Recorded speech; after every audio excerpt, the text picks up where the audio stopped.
Welcome to the Compounders Podcast, where we explore the anatomy of public company wealth creation stories. On this show, we invite you to be a fly on the wall for the actual conversations professional investors have with public company CEOs. I'm your host, Ben Claremont, a partner and portfolio manager at Cove Street Capital.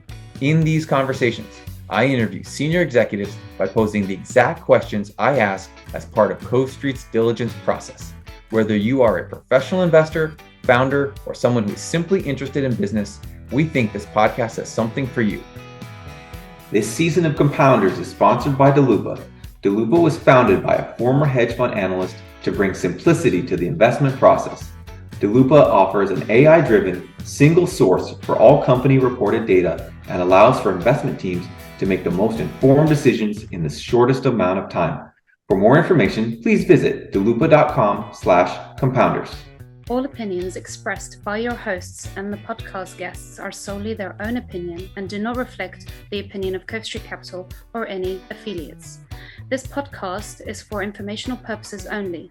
It is not investment advice and should not be relied upon for any investment decisions. We are not recommending the purchase or sale of any securities. The hosts and guests may be beneficial owners of the securities discussed. You should not assume that the securities discussed are or will be profitable. My guest on the show today is Thomas Lee, the co-founder and CEO of financial data company Daloopa. Daloopa is a private company that was founded by a group of former buy-side investment analysts who saw the opportunity to use technology to upgrade the research process at just about any type of investment firm, but with a specific focus on saving analysts and portfolio managers time.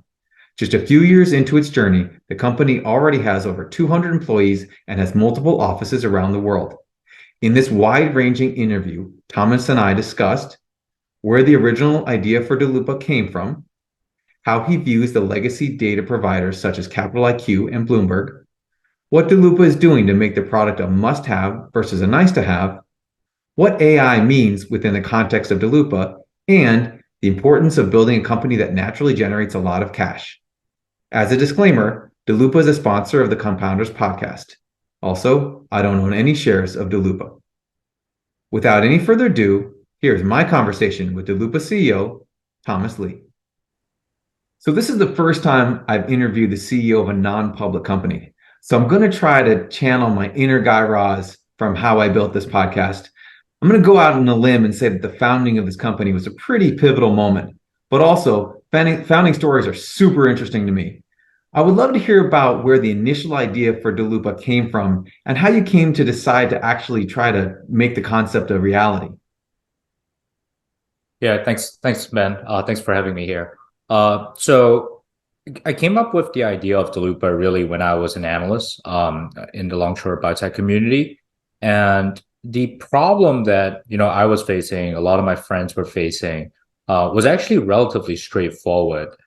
If you wanted to get very, very accurate and detailed historical data for public companies, it was surprisingly difficult to do, right? You would think that given the level of sophistication of investment research today and given the amount of money that has been deployed by professional fund managers, you would have assumed that something as simple as getting data out of public financials has been a problem that's been solved for a long time. But the reality is, if you look across some of the best, most famous hedge funds and private equity funds, a lot of this work is done manually, where you're just sitting there and you are, industry speak is you're just grinding through it, right? You're just collecting the data by hand, day in and day out. And a lot of times it's slow and you tend to make mistakes. So the whole idea behind Daloopa was just solving this singular problem. How do we create the single most high quality database of historical financials for public companies? And the beauty of high quality data is that it's measurable and you can actually say, hey, I have done it. You can definitively prove if you have achieved what you set out to achieve. And I really like problems like that, where you can prove to yourself that you've actually achieved it. And then, so that's someone who spent a lot of my life taking data from presentations and taking data from 8Ks and 10Ks and physically putting it on a spreadsheet. I empathize with that. Okay, so that's an idea. How do you get from that to this is a business that I want to, whatever, spend my life building? How did that process go? Yeah, it's a good question. So I think the thing about the financial industry, and really, I don't know a lot of industries, but I was fortunate enough to know the investment research industry. And one of the things I liked about it is if you can provably solve a very painful problem that nobody else is solving, you can charge real money for it, right? So, it's not an industry where you necessarily need to give out a lot of free accounts and convert those free accounts, right? It's an industry that, a lot of the Silicon Valley founders will look at and be like, this is really old school, the way you guys do things. But the benefit of, an industry like that is, it has been proven to buy subscription software. Like Bloomberg was one of the very first subscription software companies there is. It has been proven that for the ability to solve some very painful problems and painful automation issues, they're willing to pay for it, right? Some of the most expensive subscription software firms live within this industry. And basically the idea was, can you prove that you have product market fit such that you're not just selling a product that is a nice to have, but a need to have? And if you can prove that, then you have the first inklings of a business. And one of the key questions that constantly come up in this industry is, are you able to prove that you can build a product that sells to the entire industry?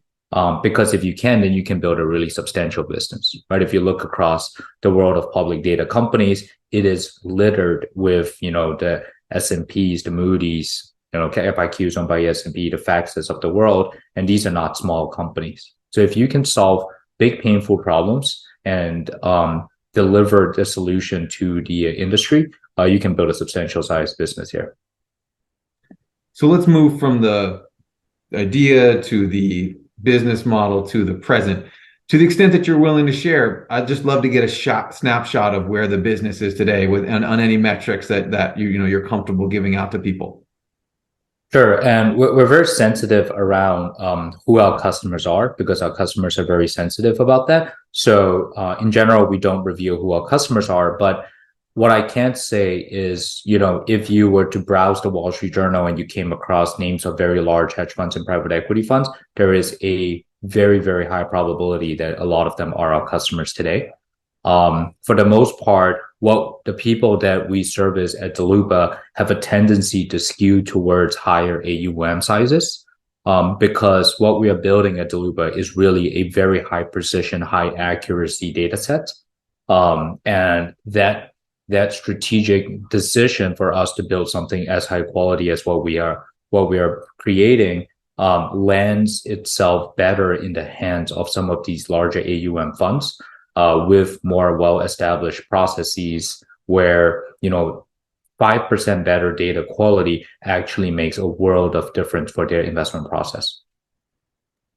And I've used the product, so I'm familiar with it. But for someone who hasn't used the product, what but who's familiar with the industry, which many of our listeners are, what are you replacing? What are you supplementing? Where does it come into the workflow? Maybe just describe for someone who has never had access to it or never spent any time with it, where, how you're actually solving those pain points.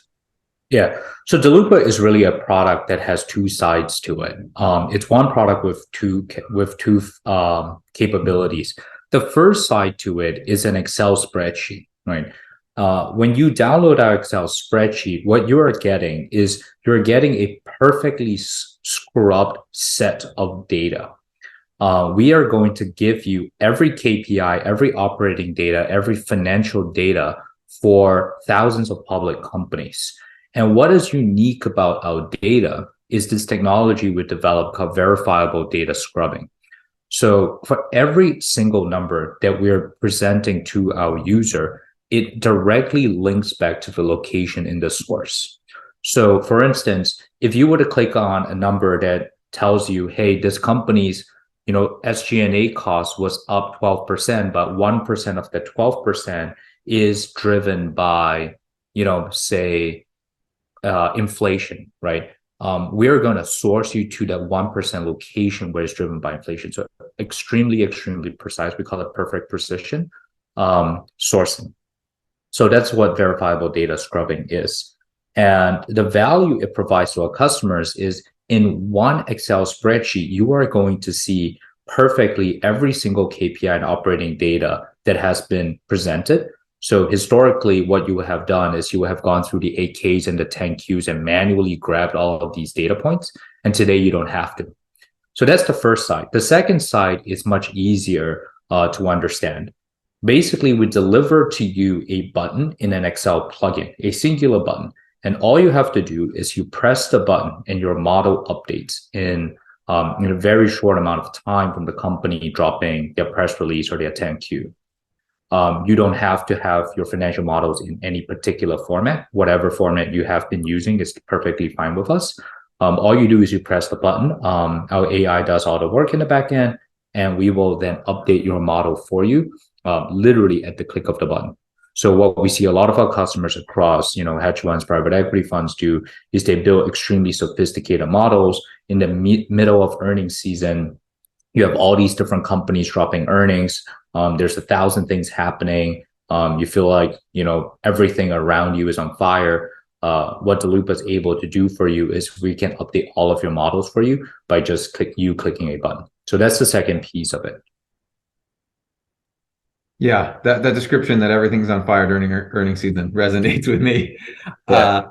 And so I've used the product, but obviously anyone who's in the financial industry, investment management industry has had some contact at very minimum to, on one end of the spectrum, to like your entire process being dictated and governed by the data provider you use.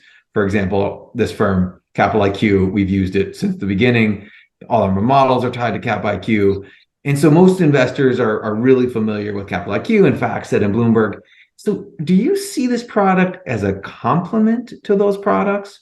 Or is there some longer term goal where there are some situations in which it could be viewed as a replacement for those products? How, as you're targeting a big TAM and you're thinking about the competitive set and frenemies and co-opetition, how do you frame those legacy data providers? Yeah, so that's a great question. And for the most part, what I will say is we have never once come across a single deal that we're selling into where the customer is saying, oh, we're going to turn off a CapIQ or FactSet or Bloomberg, any one of the larger behemoths. And the reason is very simple. Our customers, when they are subscribing to a CapIQ or Bloomberg, they're subscribing for a set of values and capabilities that those platforms provide. The value that Daloopa provides is a level of detail and precision that has never been seen before. It's a level of updating speed that historically has never been possible. So our value isn't a better value than any of the legacy providers. It is a different value. So it's unlikely that someone says, oh, I'm going to use Daloopa to replace a CapIQ or a FactSet, because the reality is they didn't purchase CapIQ or FactSet for what they're purchasing Daloopa for anyway. Historically, or what we see even today, is customers are using a CapIQ, a Bloomberg, or a FactSet for some data that they provide. But when you need to get it to the finishing line and you need to get all the other data a company provides, or you need to spread extremely detailed comps, you're doing that by hand, right? So what we're replacing is that by hand motion. Thanks to Daloopa for sponsoring this season of Compounders. Daloopa scales the velocity of an investment team's idea generation by allowing analysts to spend less time locating and manually inputting meaningful disclosures into Excel. As someone who spends a lot of time updating models with data that some of the other major platforms, such as Bloomberg and CapitalIQ, don't capture, I have seen firsthand how much time Daloopa can save professional investors. Specifically, Daloopa captures data from all company-reported sources, including from footnotes, MD&As, and investor presentations. Their data sheets also include GAAP to non-GAAP adjustments, guidance, and all company-specific KPIs. Each data point is auditable to the source for easy verification and accuracy.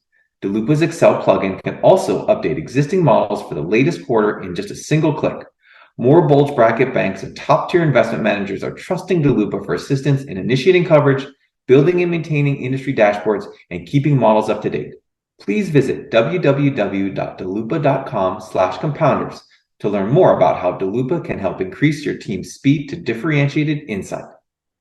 And your salesperson's walking into a new client who has never seen the product before. Technology is good. It's very slick. It works well. And someone says, all right, that's interesting, but what do I do with it? Your point is the value proposition is about time and the ability to save people time. So if it's either speed to decision making or just I save you times to free you up to do other important things. Is that a big component of that sales process, would you say? Yeah, I would say 95% of our sales process comes down to speed to decision making, because Daloopa isn't about just saving time. It's about saving time when time is absolutely the most critical thing that you have. And that's during earnings season, right? So an hour of time during earnings season between 4 p.m. and 5 p.m. when companies report is worth a ton more than, an hour from 11 a.m. to noon on a random, December morning, right? The reason is you are trying to figure out how the world has changed based on all of the new information the public companies are dropping. Not just the companies that you care about. Sure, there might be a company in your portfolio that's releasing earnings that you absolutely care about. There's 50 more that's reporting and is giving you live information about how the world has changed, how the industries you care about has changed, how supply chains have changed. And you don't have the ability to update those information. And therefore, your decision-making isn't perfect, right? Your decision-making is never perfect. But what you're trying to do is you're trying to get as much information as possible within that hour before the earnings call starts, as you are trading in the aftermarket. You're trying to get all of the information in, and that's where Daloopa steps in, right? Instead of doing all of that by hand, you click a button.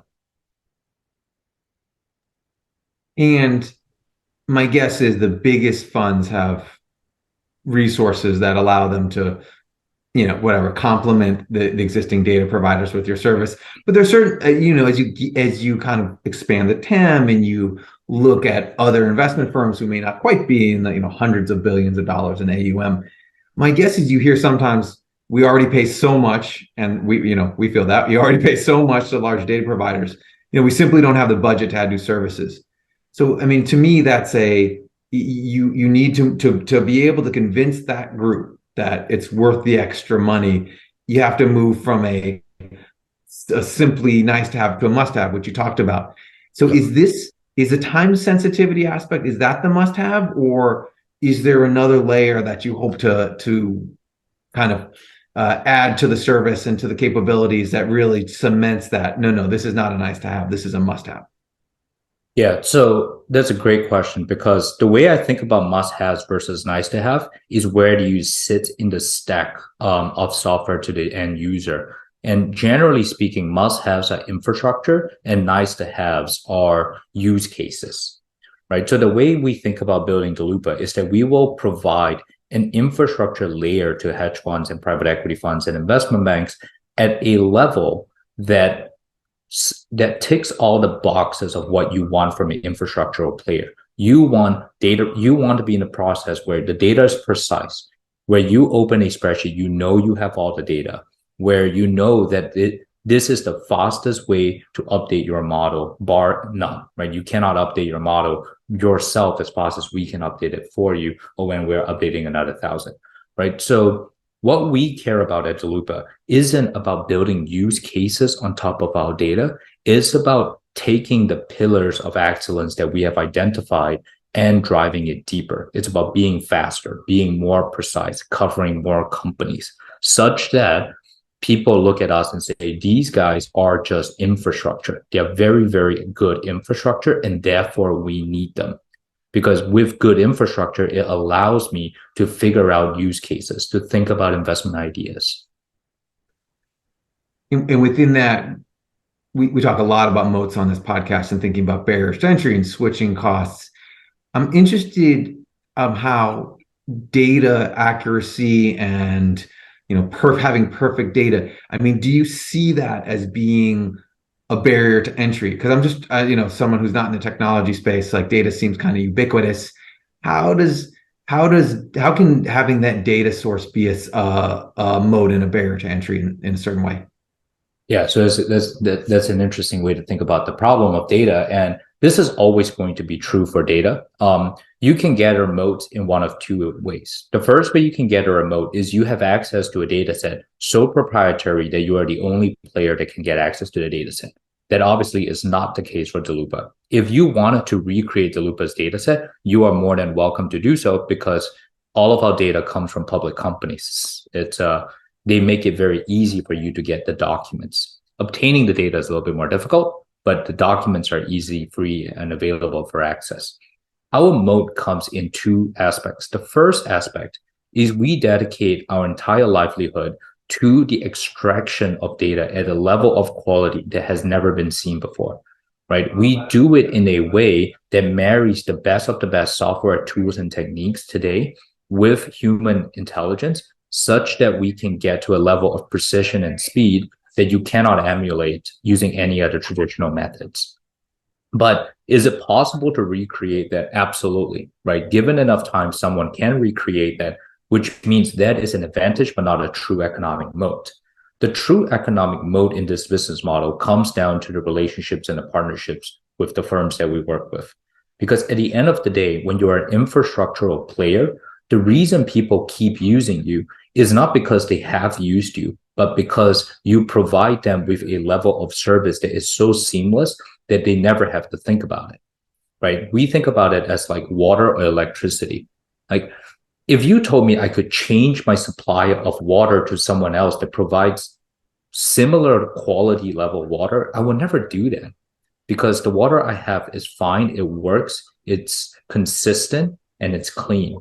And that's what I want from my data provider. And to what degree are you giving people a service that they didn't even know they needed? And because I think that's where really successful software products come is like, wow, I never even knew this was possible. I didn't know I needed this. I mean, I think we all have, anyone who's using the legacy products, we get very trained to use their platform and you almost never think outside of it. Do you find yourself having to convince people that this is a something they need, or do they see it and they say, maybe we couldn't have articulated it, but I see it very quickly that we need it? Yeah, I think it's the latter. So the way we have designed the product to be delivered is in a medium that everybody understands, which is Excel. And what is unique about the Daloopa product in Excel is because we capture everything. Let's say you are an analyst for any public company, Costco, Walmart, Amazon. You're used to seeing a model for one of these public companies. And when you open up what we deliver to you in Excel, you're shocked at how much data these guys are disclosing that you didn't actually realize, right?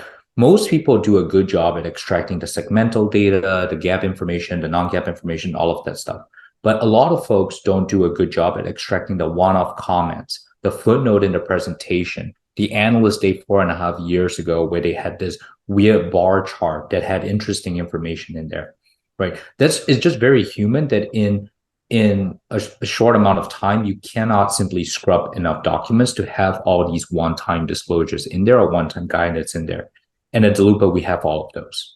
So the first mic drop moment is when people see that in front of them and they go, wow, that's a lot of these tiny disclosures that I've always knew that they probably exist, but I have no idea where to go find them, or I didn't even know if they existed to be found. The second mic drop moment is the verifiable data sourcing capability that we've developed, which is we guarantee that for every single number that we present to you, we have 100% accuracy rate of sourcing you to exactly where the number was from. So we guarantee that of the over 100 million data points that we have extracted, we have 100%, not 99.99%, but a full 100% accuracy of delivering you back to the source of where the data was from, right? So that's very impressive because one of the issues that I had when I was an analyst is you always look at a model and you go, I wonder if this number is right. This number has been in there for a while. Maybe I didn't build the model. I inherited from a different analyst. I wonder if this is right. And there are a lot of these times where you go, where did I get this number from? What does this number represent? Like, what is this in the first place? And that's what verifiable data scrubbing really solves. It solves all of those, I wonder, where do you get this number from, like in an instant. So that's the second moment when people go, yeah, this product is differentiated and it's pretty cool. And the last one is really like the one-click update, right, which we talked about. You click a button, your problem during earnings is essentially solved. It's pretty nice.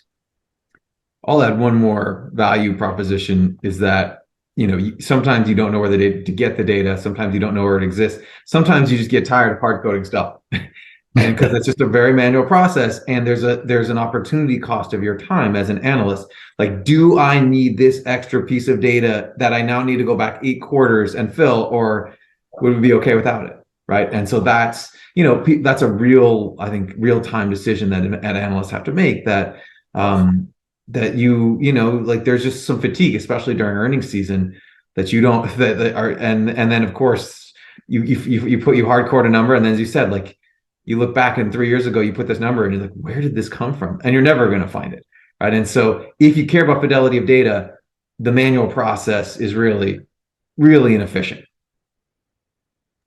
Yeah, I think that's absolutely right. People, for the most part, if a lot of times what we see a lot of people ask us is say, hey, there's this one company where I don't know if I want to dedicate, time to actually investigate deeply.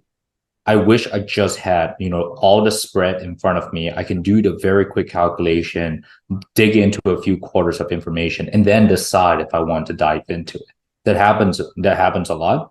And we do deliver into that value. But interestingly, that's one of those things where I would say it's a very nice to have capability, but it doesn't solve a big enough pain point in my perspective. That's not an infrastructural piece of the value. It's more of a symptomatic piece. It just happens to exist because of what we do from an infrastructural perspective. But yeah, you're right. People do like it. I mean, maybe I can add a point to your selling process, is that at least I know within my process, just going to putting in a ticker in CapIQ, you're missing a lot of KPIs and how things have trended. So if you're looking at a software company, you don't see ARR, you don't see retention rates, and so there's really you only get a small snapshot of how the business is really doing. So what, to your point, is if you're going to spend, if you care enough, if you're just doing a first look at a company and you want to know, should I spend 5 more hours on this business, having that data in front of you in a spreadsheet that you didn't have to collect speeds up that process to, yes, I want to spend more time on this, or not, because you're actually seeing how the business is performing, not just the income statement, balance sheet, and cash flow. So I know you said that's a nice to have. I think it dovetails a lot of the time saving elements that you discussed as well. Yeah, I appreciate it. Yeah. So let's see. You guys talk a lot about your technology, and if you go to your website, you talk about artificial intelligence, and obviously with OpenAI and ChatGPT, like those words get thrown around all the time. Maybe for someone, for some of our listeners, and including myself, who's not like super technology oriented, what does AI mean to you, and how are large language models and stuff like that integrated and incorporated into the Daloopa platform? Yeah. So, we've been using AI for a long time now. And we've spent obviously a lot of time thinking about the relevance of AI for our business. For the most part, or for the entire part, I will say we do not expose AI tools to our customers because it's not within our philosophy. Our philosophy is we are the best providers of infrastructure. When we give you something is right. Something's consistent, it's right, it's predictable, it's something that you don't have to think about. And what AI is very good at is leveraging the infrastructure. It's very good at using data, training itself, and providing you with analytics, with different ways of cutting the data, basically different use cases. And that is not what we do. However, there is a huge use case of AI for us, and that is in the data extraction process. Right? In order for us to provide clean data to our customers, we need to clean it first. And that's where AI becomes very, very powerful. So what we have developed in the back end is what I believe to be one of the best data extraction systems ever created, where we have a constant with constant development between AI extracted data and human verifying the AI extraction and the nonstop back and forth to clean and extract data at a very, very large scale at a level of accuracy that has not been seen before. We serve enterprises, we serve financial institutions that operate at the cutting edge of investment tools and techniques. And it is our mission to not serve what we call beta projects, right? When we serve data, the data works. And because of that enterprise grade requirement, we're constantly testing the state of the best AI tools today. You know, we have ChatGPT, Google has Bard. We're constantly testing them. But the reality is, I think there is a huge consumer use case, especially as a consumer-based investor or, you know, as a singular investor for those tools. But when you are a very large institutional investor, those tools are not giving you the level of precision and accuracy that you require. The single largest challenge, I think, today comes in what we call the hallucination problem, where, and we see this all the time internally when we use AI, which is when you train a model to give you a response, the model has a tendency to give you a response, even if the response is not accurate. So if you ask, simple test, right? If you ask an AI system, what is gross margins for Amazon? It will give you a response. Amazon doesn't actually disclose gross margins on a segmental basis, but it will try to give you a response because it thinks you want a response, right? And I can go on and on about examples like that. And if you were to ask a human analyst, what is gross margins for, let's say, AWS, and your analyst tells you that, you are probably going to get pretty angry because you can be like, you should tell me it's not disclosed, right? There is an element of being a human analyst where you say, I don't know because I just can't find out. It doesn't exist. And I think that's something that a lot of people a lot of people in the enterprise space will fully appreciate, which is it's not ready for prime time in the enterprise use case as it pertains to infrastructure. However, I see that there are a lot of use cases where you could theoretically build a chatbot on top of our data, right? If you're one of our customers, you can build a chatbot on top of our data, and you can deliver to your human analysts some incredible insights based on what is going on, because we have the population of all publicly disclosed, KPIs and operating data, and a chatbot will help you discover the information on top of that. But from an ethos and philosophical perspective, that's not for us to build. We are the providers of, the utility. Our customers are the ones building the tools on top of that. Got it. And scalability is a really important topic in any software-oriented business. You have an element of technology and human interaction. And I'm wondering if that, need for people and bodies and that human interaction limits the scalability of your business. How would you think about that in terms of, obviously, margins and returns, and then being able to address the total market that you have in front of you if you need to backfill with people as you grow? How do you think about that? Yeah, great question. So because I was trained in the hedge fund world, the way I've always looked at businesses has primarily been driven by a singular metric, which is incremental margins. And every time I look at a business, including my own, the question I ask myself is, what is the incremental free cash flow margin of every incremental dollar? So in a weird way, I don't really care how much tech or how much humans there are, so long as the incremental margins are high, right? There are businesses, like, give you a good example, if you look at the perfume business, right? Incremental gross margins for perfumes are higher than almost any technology-driven business there is. There is almost no, like what we know today as software tech and perfume development. There's chemical tech, but there's not much software tech. And yet their gross margins are significantly higher than honestly any software company we have come across. So I've always thought about it as, from a business model perspective, how do you maximize incremental gross margins and operating margins as opposed to humans versus tech?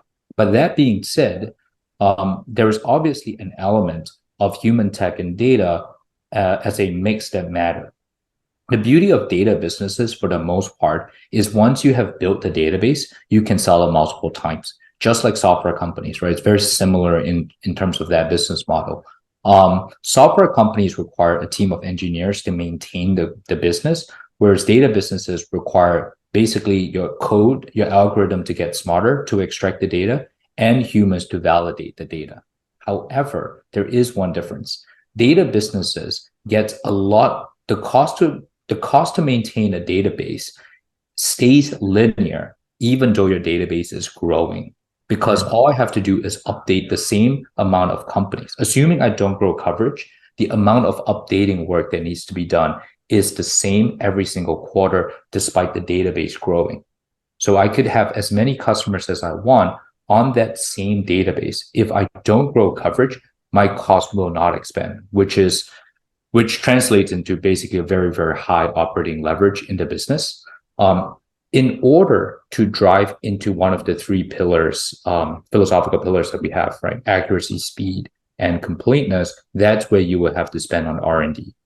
If you say, I would like to drive updating speed from 45 minutes to 5 minutes, that's where you have to invest in R&D. That's where you have to run experiments with AI to see how far you can get. If you want to improve your model coverage, right? Let's say you want to cover a totally new language, then that's where you have to spend R&D dollars in figuring out translation algorithms for the particular language in financials. Got it. And we've heard until recently, I think, that there was just a really hard time for a lot of companies to attract enough engineering talent, enough R&D talent. How have you thought about trying to attract the best talent to your firm over time? And maybe you can talk a little bit about culture as you answer that question. Yeah. So the way we do things at Daloopa is, the reality was we were priced out of the market to look for talent from the big tech companies when we were starting out the business. At that time, the market obviously has changed a little since then, but at that time it was quite hot. So we asked ourselves, why do we need to hire from these traditional places? Why don't we just open up our net? We are willing to build systems and build an offshore-based human verification team and human analyst team. Why can't we do that for engineering? And that's what we did, right? So our engineers are global.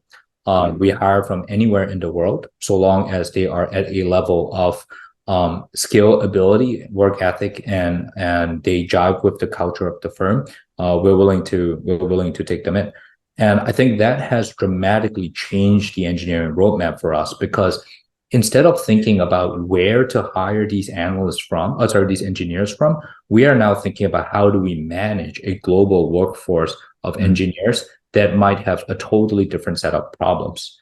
And what you quickly realize is once you build in the management infrastructure to manage a workforce that is global, it scales incredibly well, because you get benefits such as you can have round-the-clock support for your system because they are round the clock, right? You are able to obviously hire from firms that has a reputation for hiring the best software engineers, just not in the West Coast, right? While we understand that there are, obviously the Twitters and the Googles and the Facebooks in the US, but the engineers for a lot of these tech companies and startups around the world are equally as good. They're just less talked about by the media. And so that's where we go hunting. And because we're able to say, hey, look, at the end of the day, when we think about how do we build culture, we're not saying, oh, let's add in, a cold brew tap in the office or something like that. Like, I honestly don't believe any of those things add culture. What adds culture is what you incentivize and what you disincentivize, right? I think ultimately what people care about is, do you treat people well? Do you treat them with respect? How are you incentivizing performance? And how do you communicate and drive towards a singular goal, right? Daloopa is not really a mission-driven company, right? We are a data company in service of financial services, but we are very, very focused. And I think what our folks like about our business is, if you ask anyone in the business what we do at any point in time, the answer is always the same. If you ask people how much do we care about quality, the answer is always the same. And that level of consistency and drive for exceptional excellence attracts a particular type of engineer and talent. And those people tend to want to stay because working at a place where the only thing that people care about is quality is pretty nice. It's refreshing. And is there anything you learned from your time on the buy side about incentives that, maybe a lot of technology founders may not understand because you've looked at so many businesses in your career? Maybe you understand whatever. You have different business models and different kind of like business mentors that you could look at to try to understand incentives. Anything that you've employed from your time as an analyst to say this is how we should incentivize people? Yes, absolutely. So I think what the buy side has done a very good job at over time is they've thought about like incentives based on performance, right? For the most part, people don't work in the buy side for a base salary. They're looking for performance bonuses. We incentivize on performance heavily here. Obviously, we have to leverage stock options, but that's a big tool for us. So, for example, we have employees all over the world. They all own shares in Daloopa. And that's something that we're very proud of, right? Even someone who just graduated from college, who just joined us, will get some shares in the firm. And we incentivize good performance. We don't really care what schools you graduated from. If you perform, you get promoted, you get more shares. And that's something I learned from the hedge fund business, right? Hedge funds do not care when they incentivize you for performance. And if you make a lot of money for the firm, no one is going to care what college you graduated from. It's just not relevant. The other thing I think the buy side did a very good job at in instilling in me is a no bullshit culture, right? I think it's very easy to believe that it matters to have all sorts of perks and nice to haves in the firm. People like to have big offices. People like to have, open bars and all of that stuff. We have none of that stuff at Daloopa. We barely even have a real office, to be honest, right? But what we like to do is we like to be extremely transparent about everything. We're transparent about decision making. We're transparent about why we do anything we do. We have a total open door policy. Anyone can ask anything. And people like that a lot because that's what I saw work on the buy side. A lot of hedge funds don't have the nicest pantries in the world, right? If you've seen a Google pantry and you've seen a hedge fund pantry, they're night and day apart. But what hedge funds are very good at is they're very good at communicating transparently what is going on, because speed matters and decision making is the only thing that you are relying on to basically make your paycheck. People have understood that it's important to be transparent, and that's how we like to run a business here, to be like ultra transparent about everything. I mean, it's very clear to me that you think differently than a lot of people, who are starting technology companies.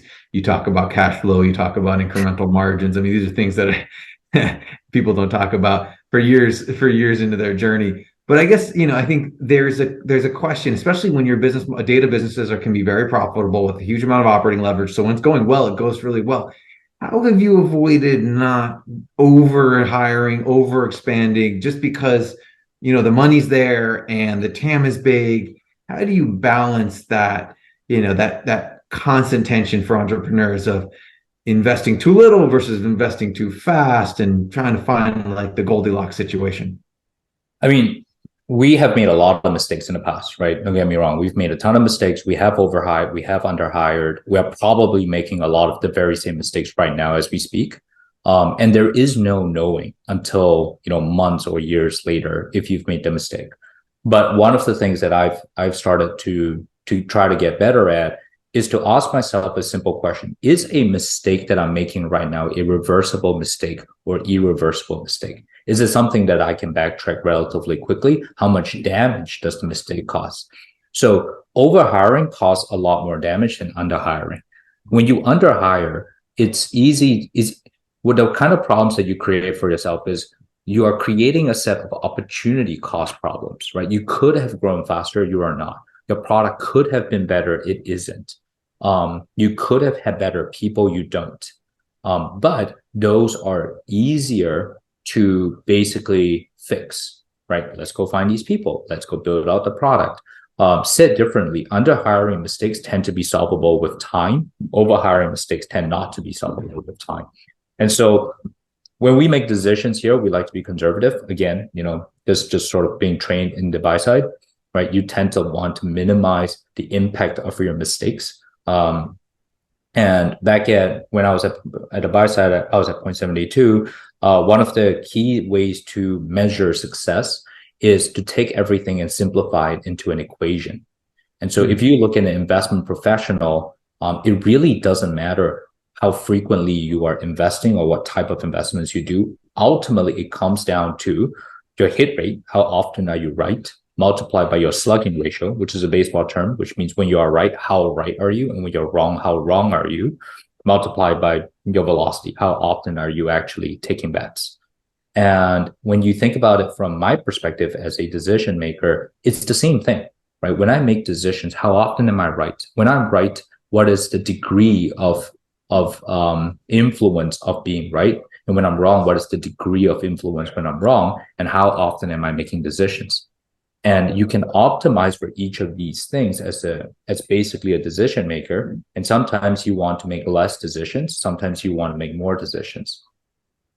Right. And that's how I like to think about it. My job fundamentally as a decision maker. And I think that's a good segue into the idea of capital allocation. I mean, these are businesses that scale well, they generate a lot of cash. And what's been interesting to me is some of your peers in the space have actually, who are private, have used acquisitions and to kind of bolster their offering. How have you thought about, you do give away stock, but how have you thought about capital allocation, M&A, whatever use of free cash flow in a way that, a struggling business that's just basically cash flow break even might not even be able to think about? So when I think about capital allocation, I generally am not thinking about other businesses. The reason is Daloopa works because we are focused. We are quality driven. And there are a lot of focus and quality driven businesses out there, but putting two of them together is the definition of losing focus. And I think that's dangerous, at least at the stage where we are, right? We're at the stage where we have a product that works really well. The question is, can we scale this product in a go-to-market motion to continue to have it work really well? So capital allocation right now for us, at least, is best deployed in anything that develops a go-to-market motion, be it sales, marketing, customer service, customer support, customer success. Right? These are the places where capital is best allocated. I think at some point in the future, there is a case for acquisitions, provided that they can match up with what we care about as a business, provided that the level of quality, that the belief in infrastructural build out is at the same level. Because it's easy to want to use acquisition dollars to grow revenue, and it's very tempting. And I think the job of a good founder is to always say no to opportunities that aren't the very, very best, right? Decisions should generally be made on things where you can say like, yeah, it will be absolutely stupid if I didn't say yes to this. That's when you say yes to something. In almost all the instances, you should probably be saying no. Got it. Interesting. And, I think the whole, not to continue to lump you in with a bunch of other technology companies, but right, there's just been this world of spend as much as you can, overhire, give away your product for free, don't worry about cash flow. And all of a sudden, companies are being forced to get to cash flow break even. And of course, it's very difficult to do that because once you have the nice pantry and way too many people and too many offices, it's hard to turn off the spigot. I mean, when we first talked, you talked about this business being structured to generate cash. For someone who's not familiar with data businesses, or maybe would love to be an investor in a business like this, why is it so structurally well set up to be a cash generator? Yeah, so data businesses are quote unquote misunderstood or little understood because there's not a lot of public data businesses out there. And that's partly because of how good of a business model it fundamentally is. What makes data businesses unique is you have insanely high operating leverage because once you've collected the data, the product is for the most part done, right? You are almost always a utility, which means you are a winner take all because data businesses are quantifiable and measurable in terms of its quality. So it's much harder to measure, let's say, two CRM platforms, because for different use cases, you could say one CRM platform is better than the next. But you can't say a data business is better off than another if its data is worse. So you can quantify the quality. Buyers always buy the best data, right? Because you would never settle for second best, knowing that there's a better one out there. And data businesses do not require integration. And that's a big part of, I think, what makes data businesses such powerful companies. For the most part, data companies and software companies share similar gross margins. Gross margins are incredibly high across both, right? But if you look at software companies, a big part of the cost that is really hidden and not really removable is the integration piece. You spend a lot of money integrating and supporting your customers because it is a product that is constantly being used by the customers, and they have a nonstop back and forth with the company providing the business. Whereas for data businesses, the customers theoretically should know what to do with the data because you're buying a stream of numbers at the end of the day, right? So there isn't that much back and forth to go on, and there really isn't that much integration to work on, right? Buyers of data know what they're doing with the data. They have their own platforms, their tools set up. They're probably very savvy with using data. They don't need you to build tools to develop, to deploy the data to them. And that's what makes it relatively unique. And of course, because you have high operating leverage, high gross margins, and very little cost between gross and net margins, you end up with a high free cash flow generating business. And so long as you continue to maintain the quality of data you have, customers have a tendency to want to stay with you. And you found yourself in a good position given, any of the headlines you realize, you've heard about Silicon Valley Bank failing and venture capital. Who knows what the funding environment's going to be like. So it's very beneficial to be in a position where you can self-fund.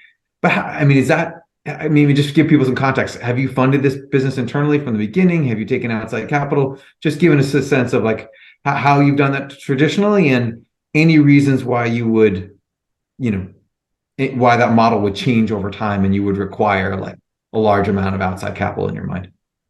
Yeah, so we have taken outside capital. We are venture backed.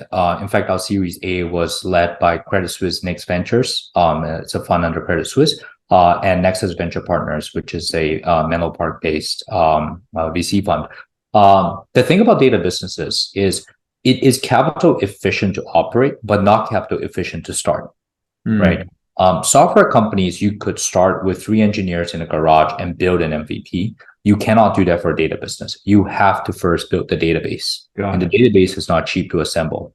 Without a critical mass of high quality data, you don't have a product. So that's what makes data businesses unique. You have a CapEx problem that you have to solve. And therefore, we had to prove that we have the ability to build the database, raise the money, build the database, and go to market. But once you hit the growth stage for data businesses, that's where the economics are in your favor, right? Operating leverage tends to involve a high upfront fixed cost before you can amortize the fixed costs over time. So that's what we've done. When we think about future rounds of capital, I don't think we think about it in a revolutionary way, but the way we think about it is for every dollar of capital we are raising, what is the ROI on that dollar? If the ROI on the dollar is not so dramatically higher than if we would have to do it ourselves using free cash flow, then we just simply shouldn't be raising the money. Because it's not about, hey, if I raise the money, it will be able to help me grow faster. It's if I raise the money, it will help me grow so much faster that it justifies the cost of the money that I'm raising. And there is a spread to the fact that I might be wrong, because raising money is an irreversible decision, right? So you need to be so absolutely sure that it will add to the level of growth that you simply will not be able to achieve with the cost of capital you have, right? That's where you raise money. And this is a company that uses the word perfect and 100%, right? It's hard to get better than that, but I do love the idea of continuous improvement, and I'd love to hear a little bit about how how adaptable how you've tried to make this company adaptable, how you've made this company open to customer feedback, And then maybe, and if you have any anecdotes about how customer feedback has made this company better over time, because you've set almost impossible hurdles of perfection and 100%. So every single thing we built using customer feedback actually. So we have an internal measure where what we do is we will gather customer feedback on actually a daily basis, and we ask ourselves a couple of questions. If there is feedback that results in a deal going from success to fail, so either renewal or new deal expansion or what have you, that gets the single highest weight. That's something we immediately look into. The second tier is a feedback that is resonated across multiple customers. And the third tier are nice to have. That someone says, hey, if you were to do this, that would be awesome. Because ultimately what we care about is we want to serve our customers, but we are also running a business. Right? We need to make sure that the decisions that we're making from building product, which is a cost, it's an expense, is measured in an ROI that will translate into future revenue. And the best way to figure that out is to say, if I don't have this product, I'm going to lose a deal. Mm-hmm. And if I can say that this deal that I'm about to lose is one of 1,000, then we should absolutely go build that product. Right. So that's our litmus test. And then the second tier is, how do we better deliver product to our customers with the better product will retain them for a longer period of time. And that's where we take the feedback of multiple customers at the same time. And so all the product that we do develop are developed along the 3 pillars of excellence that we care about, right? Quality, accuracy, and completeness. So it comes down to, are we able to be faster for our customers? Are we able to deliver product data at a higher quality? Are we able to capture data that historically we couldn't capture, right? A year ago, we couldn't capture data from pie charts and line graphs. And a lot of investor presentation had KPIs buried within those charts. Today we can, and that's important to a lot of our customers. And that was feedback deployed by a lot of customers saying, hey, dude, I have all these segmental breakdown in bar charts. Can you please collect that data? Mm-hmm. Right, so we develop tools and techniques to do that. Got it. Interesting. Very interesting. And, getting back to the business, certain businesses, especially startups, are built to be sold, and they're structured with an exit in mind. How have you thought about the concept of an exit? And do you think that decision-making is different within a company that is created to stand on its own indefinitely versus one that's kind of built to being sold? Yeah, absolutely. A startup that is built to be sold has no drive for free cash flow, ultimately. Yeah. When a founder wants to sell his startup, what he will almost always do is try to juice revenue growth as much as possible. Because no matter what you do to a business, driving revenue growth higher will have more impact in making the business look more attractive almost all of the time, right? But that's not what our focus is at Daloopa. Sure, we grow revenue, triple digits, and we're successful in that regard, but that is not the focus. The focus is to grow revenue organically and to grow it in a way that's sustainable and intelligent. Right. So a lot of startups are built to be sold. Obviously, every company, with the exception of a few large public ones, are viable, right? Like given the right price, every company should be sold. But Daloopa is not built to be sold, right? Daloopa is built to generate high incremental margins. And I think that's a little bit unique. I think it's just a legacy of how I was trained as an analyst to understand that a high quality business is not a business where you have to sell it for people to make a livelihood. That's just not a good outcome. Yeah, high incremental margin businesses get more valuable over time, right? And then all kinds of good things can happen if you just have a business that's getting more valuable. Yeah, exactly. Speaking, and you don't have a clock. There is no timer on an expiration of the business. Yep. Right? It's not a hot potato. Yeah. And so I always love the idea of like, what does success mean to you or to this firm? So if you're looking back 5 years from now and you've reached certain milestones and you said, this is success for us, what does success over the next 5 years look like to you? Yeah, I mean, we obviously have our internal quote unquote guidance for revenue growth, incremental margins, and so on. So there is a quantifiable way internally, well, which I wouldn't share right now, on what success looks like for us, which is, we have what we believe are reasonable assumptions that we should grow at. And if we can achieve more than that, that will be highly successful. But if you were to extract all of that out, I think the reality is what I want to be able to do is I want to be able to look back, in a decade, 2 decades, and basically say, I've built a product that truly is the best in the world at what it does. It's truly differentiated. It's difficult to replicate, and I have added value. Right? I think that is the true definition of success, which is I built something with my team of guys that is able to deliver something that no one else was able to do, and it will take a long time before someone else can figure out how to replicate. That's what I'll look back at and feel proud of. And in terms of your own personal goals and leadership, what would you say? Where would you like to become as a leader over the next few years? That we all stumble and make mistakes in management roles. So where have you made some mistakes, and where do you see yourself, as a goal, getting better over the next 5 years? Yeah, I mean, we've made so many mistakes I can't count. But I think the single largest set of mistakes that we've made tends to be a lack of focus. Right. I think today we are extremely focused, but we can always be more focused. Because when I look at some of the best and most respected companies in the world of quality, they have a tendency to have a level of focus that is difficult for other people to understand. One good example is if you look at the world of cars, right? Ferrari, for the most part, most people agree to make some pretty excellent cars. Ferrari has a market cap today of like 50 plus billion, I imagine. I think that's about the same market cap as Honda. Honda makes, I think, close to 2 million cars a year. So that's like what, a car every 20 seconds or so. Ferrari makes, I think, like less than 20,000 cars a year. So if you think about the order of magnitude difference, is tremendous. I can't fathom how many models of Hondas there are, but I think there's only like 5 models of Ferraris realistically, maybe not even. And that's the kind of business that I want to aspire towards, which is a level of focus where you say, I'm going to dedicate all of our resources to building the absolute best, but in short supply. And that's okay, right? You don't have to become Honda to be successful.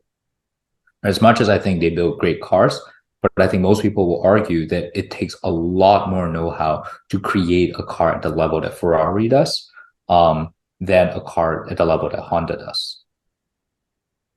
And that focus, what you're saying, and what I'm hearing is that focus builds the brand, right? Exactly. And that's why they can charge $300,000 for a car, because they've got the brand.